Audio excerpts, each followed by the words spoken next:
Assalamualaikum warahmatullahi wabarakatuh. Selamat malam teman-teman semua. Hari ini kami akan mendiskusikan tentang dua paper.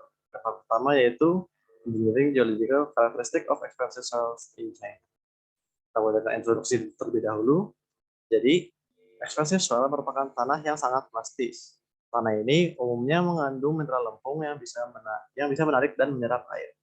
Reaksi dari expansive soil terhadap perubahan kondisi lingkungan adalah berupa membesar atau swelling. Expansive soil terdistribusi di seluruh dunia. China merupakan salah satu negara yang memiliki distribusi besar expansive soil tersebut. Expansive soil memberikan indikasi sebagai bencana alam yang paling rentan terhadap bangunan-bangunan di dataran rendah di China. Distribusi dari expansive soil memiliki keterkaitan yang erat dengan geologi regionalnya, iklim, hidrologi, dan geomorfologi.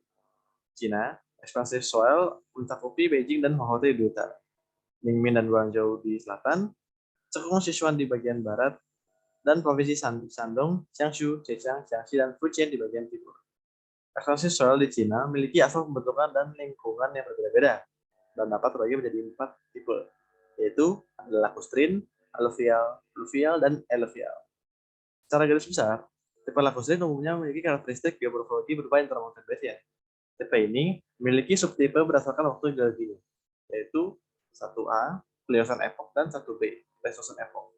Subtipe 1A memiliki material yang berasal dari hasil pelapukan mudstone, sementara sub 1B memiliki sumber material yang berasal dari pelapukan batuan basah atau ultra basah. Expansive soil tipe lacustrin dengan subtipe 1A terdapat pada daerah Nanning, sementara 1B terdapat pada daerah Pingshan. Expansive soil tipe alluvial memiliki karakteristik morfologi berupa trace. Trace sendiri merupakan dataran yang memiliki perubahan elevasi yang ditandai seperti adanya bentukan tangga. Sama halnya seperti lacustrin, expansive soil tipe alluvial juga memiliki dua subtipe berdasarkan waktu geologinya, yaitu ada 2A, Pliocene Epoch, dan 2B, Pleistocene Epoch.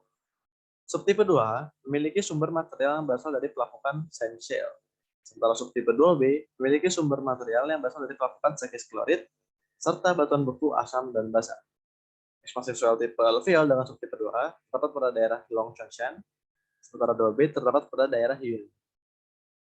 Expansive soil tipe pluvial memiliki karakteristik morfologi berupa ujung atau pinggiran cekungan. Dataran pluvial sendiri merupakan daerah dengan presipitasi dan kelembapan yang tinggi, intermountain basin, daerah depresi, bukit rendah, dan daerah dengan kemiringan yang landai. Berdasarkan waktu geologi, tipe ini termasuk dalam Pleistocene Epoch. Berdasarkan data yang diperoleh dari paper ini, sumber material tipe ini berasal dari sedimen yang berasal dari sungai. Jadi tepatnya adalah Sungai Huai. Salah satu daerah yang memiliki expansive soil dengan tipe pluvial adalah Huayin. Yang terakhir, expansive soil tipe alluvial memiliki karakteristik morfologi berupa area karst, lereng dan punggung bukit pada dataran tinggi, dan daerah dengan kemiringan yang landai. Alluvial sendiri mengacu pada endapan yang berasal dari pelapukan secara in situ. Berdasarkan waktu geologi, tipe ini termasuk dalam Pleistocene Epoch. Sumber material dari tipe ini berupa batu lempung dan shale. Salah satu daerah yang memiliki expansive soil dengan tipe alluvial adalah Ningming. Berdasarkan keempat tipe yang sudah dijabarkan sebelumnya, terdapat juga beberapa metode analisis untuk mengetahui perbedaan yang lebih rinci sehingga dapat terbagi menjadi tipe-tipe tertentu. Sampling merupakan metode umum para geologis untuk memperoleh data berupa mengambil beberapa bagian yang representatif pada data tersebut yang dimana hasilnya nanti disebut sebagai sampel. Lalu, sampel tersebut akan dianalisis berdasarkan ukuran butir dan identifikasi mineralnya. Pada tahap analisis ukuran butir, terdapat dua jenis analisis. Ada yang menggunakan dispersan dan ada juga yang tidak. Dispersan sendiri merupakan zat untuk meningkatkan separasi dan dari partikel untuk mencegah pengendapan dan penggumpalan. Untuk identifikasi mineral menggunakan alat yang disebut X-ray diffractometer atau yang disingkat dengan XRD. Analisis berikutnya ditinjau dari aspek kimia dan fisikanya yang disebut sebagai physicochemical analysis. Yang dilihat pada metode ini ialah Specific Surface Area atau SSA yang diuji melalui metode Water Air Adsorption Balancing, Total Cation Exchange Capacity atau TCC yang diuji melalui Atomic Dispersion Spectrum, diperkati untuk TCC, dan pH. Nah, selanjutnya akan dijelaskan oleh teman saya. Baik, saya Aldrian ingin melanjutkan pembahasan sebelumnya, di mana ada dua metode analisis lagi yang digunakan untuk expansive soil. Yang keempat, secara urutan merupakan metode analisis microstructure, di mana melibatkan studi scanning electron microscope atau kerap disebut SEM. Yang perlu diperhatikan dalam metode ini yaitu storage, karena dapat memiliki change of soil volume jika mengering, di mana sebentar. Ada dua metode. Yang pertama yaitu air drying jika memiliki konten air kurang dari 25%, dan untuk yang lebih dari 25% yaitu freeze drying. Metode selanjutnya dan yang terakhir, 5 dalam urutan, itu merupakan physical and mechanical test, di mana mengukur beberapa contoh fitur seperti water content, unit weight, liquid limit, plastic limit, dan swelling pressure. Beberapa fitur yang diukur untuk paper ini ada yang menggunakan beberapa metode spesifik, seperti 76G Cone Method untuk mengukur liquid limit dan lain-lain. Berdasarkan metode analisis dan engineering assessment, didapatkan beberapa subtipe soils yang memiliki perbedaan yang jelas antar subtipe soils tersebut. Jenis-jenis soils beserta subtipenya ialah sebagai berikut. Lacustrine expensive soils memiliki subtipe 1A dan 1B. Lalu ada alluvial expensive soils yang juga memiliki subtipe 2A dan 2B.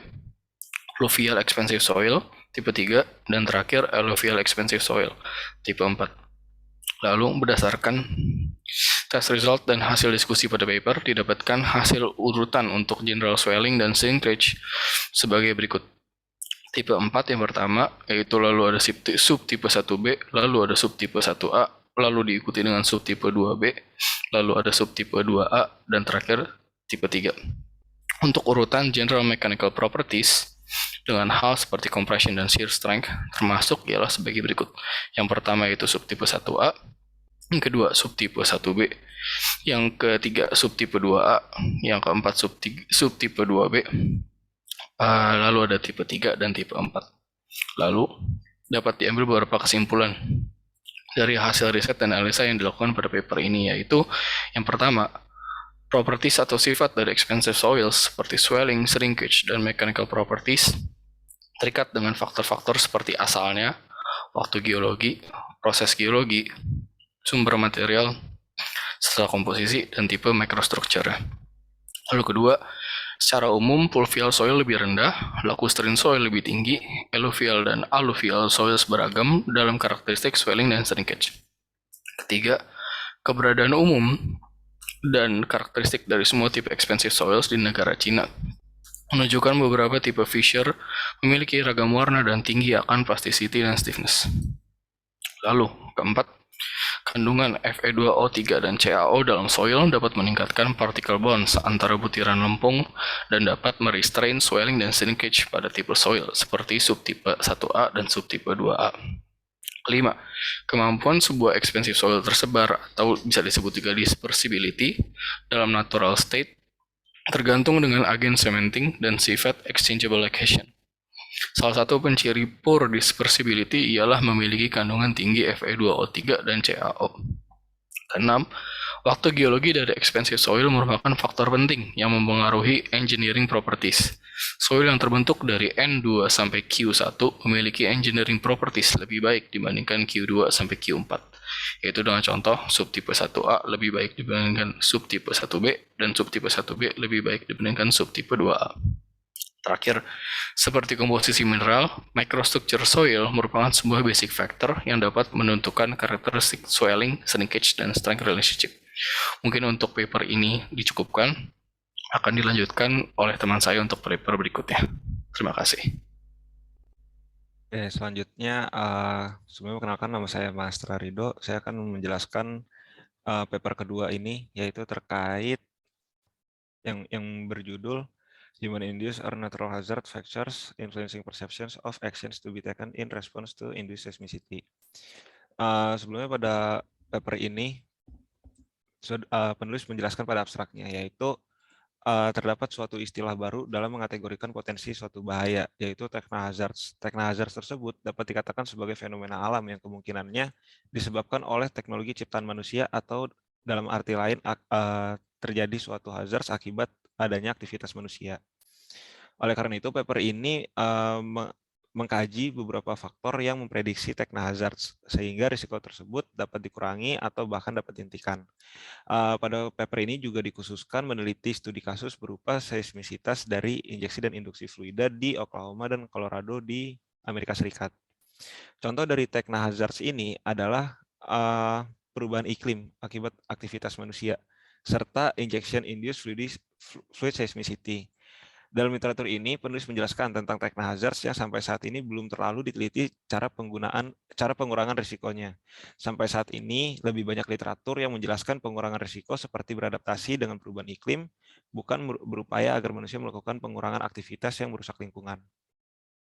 Kembali ke wilayah yang dibahas dalam literatur ini, gempa bumi yang pernah terjadi di US itu frekuensinya meningkat, dan diduga gempa tersebut disebabkan oleh adanya injeksi air limbah seperti limbah dari atau hasil samping dari aktivitas ekstraksi minyak dan gas bumi di bawah tanah.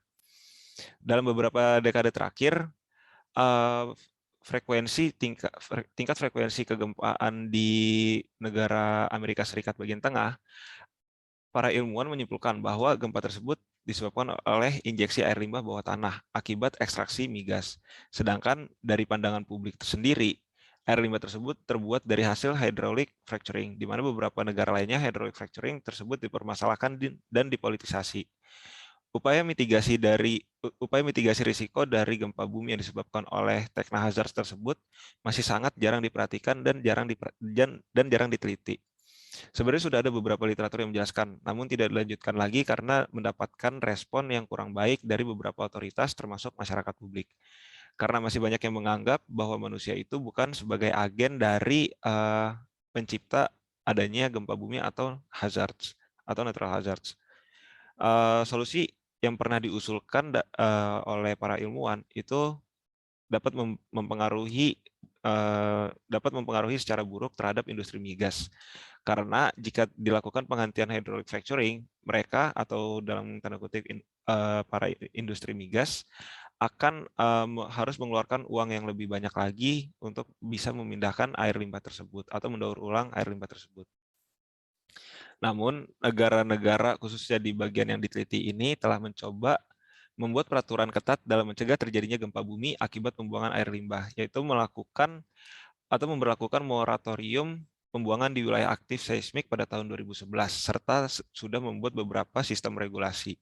Namun, sistem regulasi tersebut lebih ke arah bersifat reaktif dibandingkan preventif. Meskipun begitu, regulasi tersebut sudah mulai mengurangi jumlah atau frekuensi dari gempa-gempa kecil yang terjadi di wilayah tersebut. Selanjutnya, di beberapa negara lain yang melakukan atau yang memiliki seismisitas induksi juga memberikan informasi bahwa banyak peneliti, ilmuwan, lembaga federal, dan lain-lainnya menegaskan bahwa gempa bumi yang disebabkan oleh manusia adalah contohnya injeksi air limbah.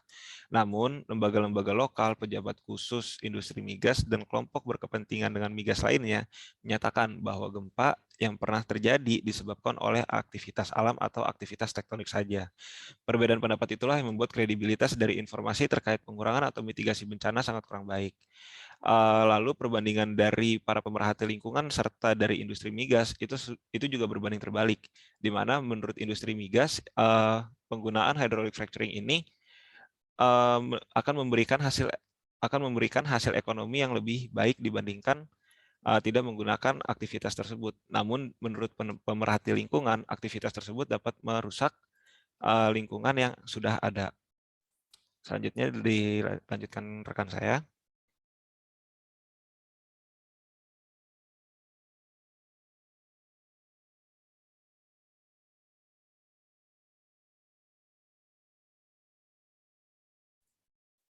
Halo.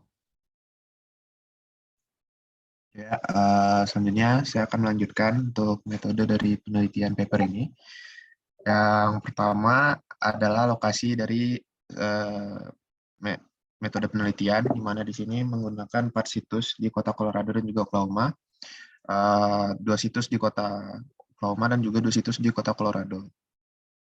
Di mana situs yang dipilih merupakan merupakan area yang terdampak oleh Indo-seismicity, dan umumnya berkaitan langsung dengan kaitannya dengan injeksi air limbah ke dalam tanah. Kemudian jenis metode penelitian yang diambil adalah survei, di mana pengembangan survei ini sendiri menggunakan 2 jenis variabel utama, yaitu variabel dependen dan juga variabel independen. Untuk variabel dependen sendiri merupakan variabel yang berkaitan langsung dengan topik penelitian, di mana yang pertama ada whether and how earthquake can be stopped, atau apakah bisa dan bagaimana gempa dapat dihentikan. Pertama-tama penulis menanyakan kepada responden apakah mereka mempercayai bahwa gempa bumi bisa dihentikan atau dikurangi secara jumlahnya.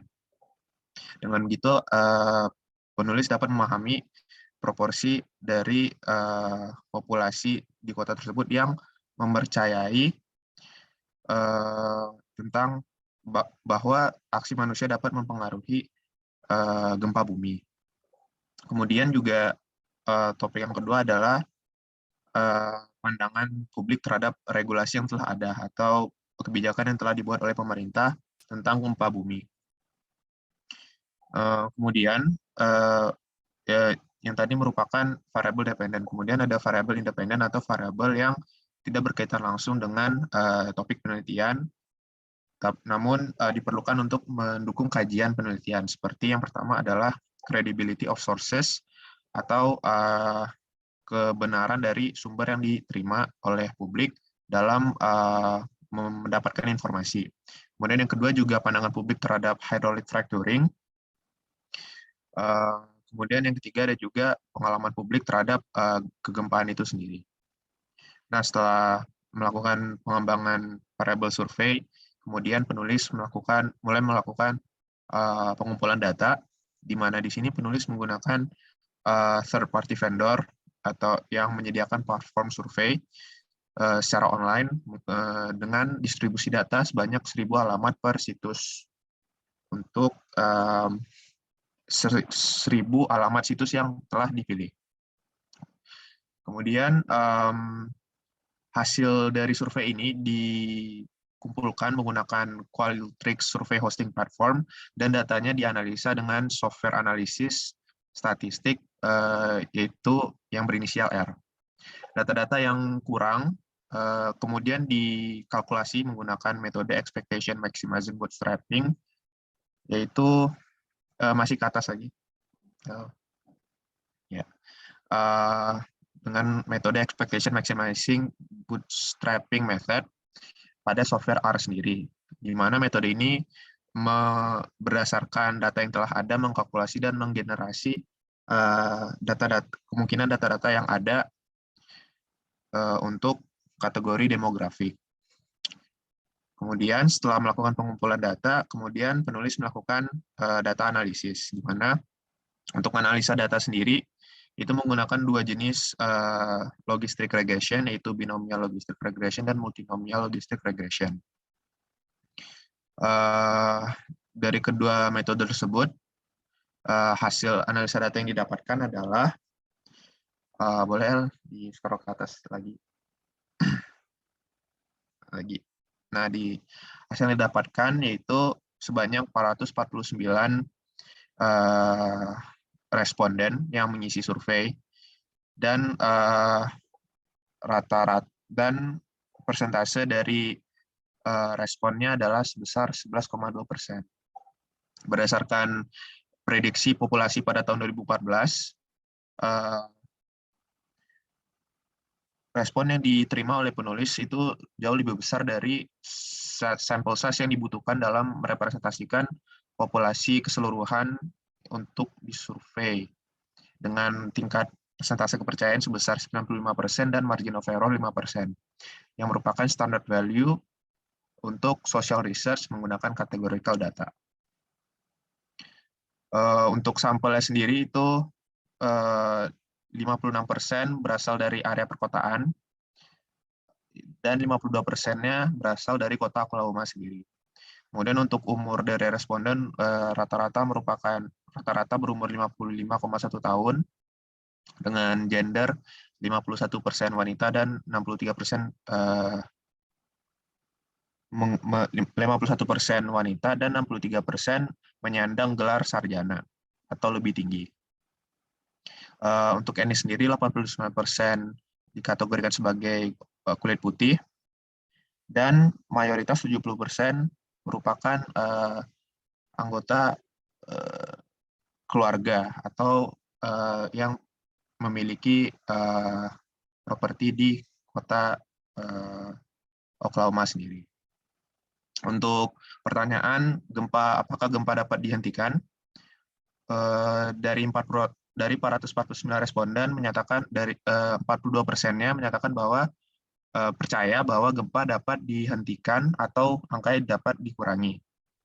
115 orang atau 26% tidak percaya, dan sisanya tidak merespon atau merespon dengan jawaban tidak tahu. Kemudian next, boleh di-scroll. Nah, kemudian untuk pertanyaan, bagaimana cara terbaik untuk menghentikan gempa bumi? Dari 187 responden yang menyatakan bahwa mereka percaya gempa bumi bisa dihentikan, 25%-nya menyatakan bahwa caranya adalah untuk menghentikan seluruh hydraulic fracturing. Dengan 22% juga menyatakan bahwa untuk mendaur ulang wastewater atau air limbas daripada menginjeksikannya ke dalam tanah. Kemudian next, poin 4.3, oh ya. Kemudian pandangan publik terhadap upaya regulasi atau kebijakan pemerintah. Umumnya publik mempercayai bahwa kebijakan seharusnya bisa lebih memberikan dampak yang nyata terhadap gempa bumi yang telah terjadi di kota Oklahoma dan Colorado sendiri. Oke, mungkin bagian selanjutnya untuk diskusi dan konklusi dilanjutkan oleh teman saya. Ya, baik. Saya Fadla Fauzan ingin melanjutkan penjelasan. Jadi, mengenai diskusi itu berdasarkan hasil survei yang sudah dilakukan. Untuk pertanyaan pertama, apakah Tekna bisa dihentikan? Jawaban diberikan sama warga setempat itu sangat berkaitan erat dengan sentimen mereka terhadap penyebab Tekna. Ini dalam hal ini adalah fracking, yang hubungannya dengan industri migas. Warga dengan perspektif pro-industri minyak atau yang memiliki sentimen positif terhadap industri percaya bahwa Tekna ini nggak bisa dihentikan atau itu sebagai bencana alam. Sedangkan warga dengan sentimen netral bahkan sentimen negatif terhadap industri migas itu percaya bahwa Tekna bisa dihentikan dengan regulasi tegas dan serius. Kemudian lanjut lagi ya. Nah, terus kemudian di subbab bagaimana gempa bisa dihentikan dari warga Colorado dan warga Oklahoma itu sendiri jawabannya berbeda. Warga Colorado itu sendiri itu lebih setuju bahwa penghentian aktivitas fracking dibandingkan dengan warga Oklahoma. Penyebabnya adalah di Oklahoma sendiri terdapat banyak sekali sorotan media atau sorotan pemerintah nasional karena di sana lebih sering gempa. Sehingga di Oklahoma sendiri itu sering terjadi diskursus mengenai kegempaan ini. Ini membuat warganya lebih memilih solusi yang langsung mempoint out sumber masalahnya, yakni air limbah. Nah, tetapi kalau yang tadi saya jelaskan itu secara general ya. Nah, dari hasil diskusi, hasil sampling tadi itu ada yang menarik. Ada pola menarik yang dapat diamati dari hasil diskusi ini. Yaitu orang-orang yang menganggap environmentalis atau pejuang lingkungan sebagai pihak yang kredibel cenderung mendorong solusi penghentian fracking. Sedangkan orang-orang yang menganggap industri dan Pemda setempat sebagai pihak yang kredibel itu lebih mendorong solusi yang tidak memojokkan industri minyak. Hal ini kembali lagi pada sentimen, di mana hal tadi itu memperkuat dugaan atau postulat bahwa dalam diskursus mengenai Tekna, solusi ditawarkan orang sangatlah subjektif, tergantung persepsi dan relasi individu terhadap sumber pemicu Tekna, yang dalam hal ini adalah industri migas. Kemudian pada subbab regulasi, orang-orang yang percaya bahwa environmentalis adalah pihak kredibel yakin bahwa regulasi dalam hal fracking ini butuh peningkatan dan harus lebih kuat. Dan sebaliknya, orang-orang yang memiliki relasi dengan industri atau orang yang sentimennya positif terhadap industri migas percaya bahwa regulasi yang ada itu sudah cukup, bahkan kalau bisa dilonggarkan. Nah, temuan ini lagi-lagi memperkuat postulat awal bahwa solusi yang diberikan untuk menanggulangi Tekna sangat dipengaruhi oleh persepsi individu terhadap sumber Tekna. Nah, kemudian kesimpulan akhirnya, sebenarnya publikasi ini berputar pada ide bahwa persepsi atau sentimen individu terhadap penyebab dari Tekna sangat berpengaruh pada solusi yang mereka tawarkan dalam menanggulangi Tekna. Tidak seperti bencana alam yang mitigasinya itu kita semua setuju 100%. Dalam Tekna, mitigasinya itu ada pihak yang setuju, ada pihak yang enggak. Pengaruh sentimen ini cukup kuat sampai-sampai mengalahkan pengaruh aspek pengalaman dalam menghadapi bencana. Misalnya orang-orang yang sering mengalami dampak Tekna itu belum tentu mendorong solusi ekstrim selama dia masih memiliki sentimen positif terhadap penyebab Tekna tersebut. Publikasi ini juga berhasil menjadi sebuah literatur yang komprehensif dalam penelitian di masa depan mengenai Tekna dengan memberikan sebuah bukti empiris bahwa manusia cenderung subjektif dalam menghadapi bencana buatan atau Tekna karena mereka membuat solusi biasanya berdasarkan sentimen. Kemungkinan sekian yang bisa kami sampaikan. Terima kasih atas perhatiannya. Wassalamualaikum warahmatullahi wabarakatuh.